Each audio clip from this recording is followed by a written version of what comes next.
In this demo, we will learn how to build an analytical grid file that instead of being defined into the source code, is going to be defined as an external netcdf file. So first of all, let me connect to the master. Okay, so I'm going to put my password here.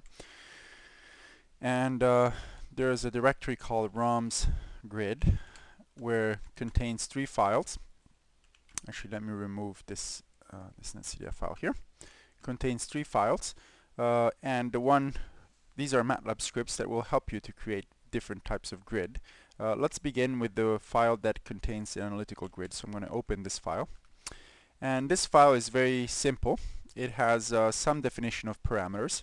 Delta x and delta y is the spatial dimension, the horizontal in the x and y direction. So this would be spacing of grid in the x and y directions, and this is in units of meters.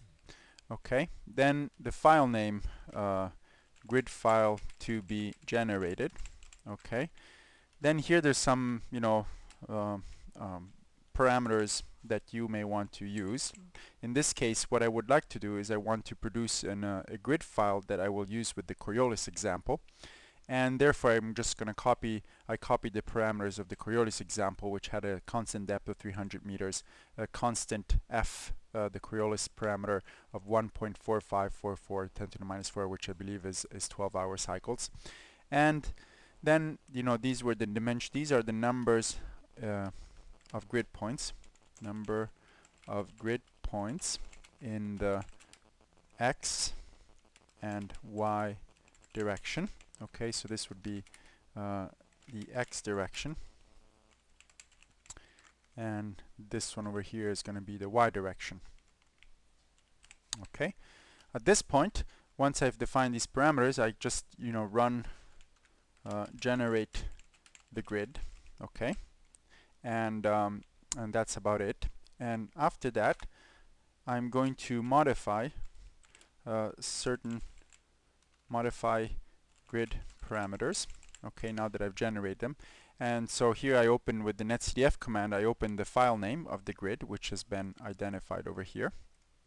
And then I say, okay, nc of f, which is the Coriolis parameter, I put it a constant f naught.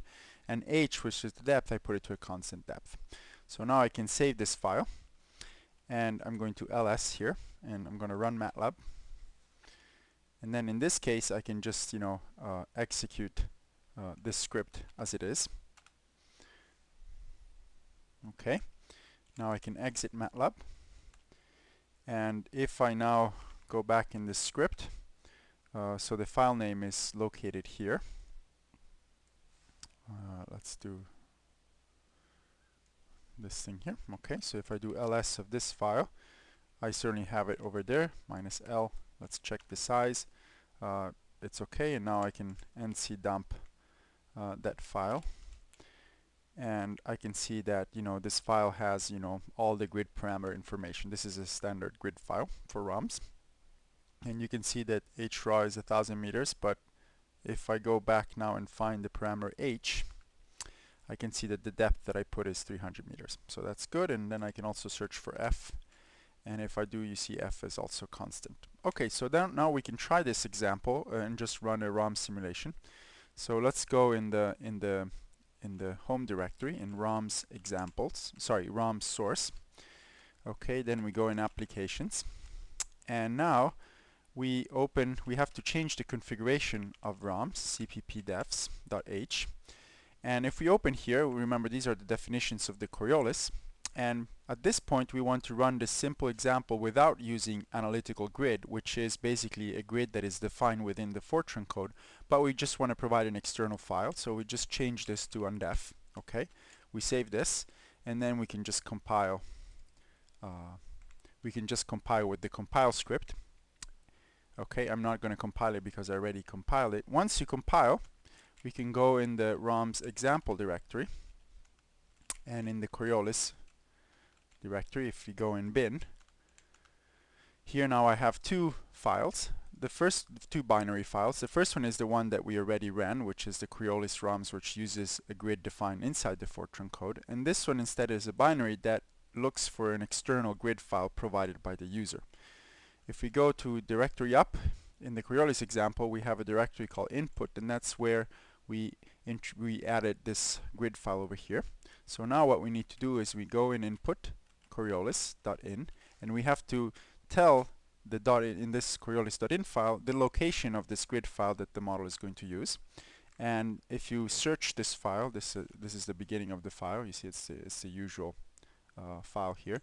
If you search for grd name, okay, that's the where you put the input netcdf file. Okay, so here what I did, I just said, okay, the grid file now is inside input and Coriolis. Okay, and with this in mind, then we can run the model, and I'm going to run it here interactively to show you that it works. So I'm going to use the script run model interactive, and if we do that, you can see that in fact it's running.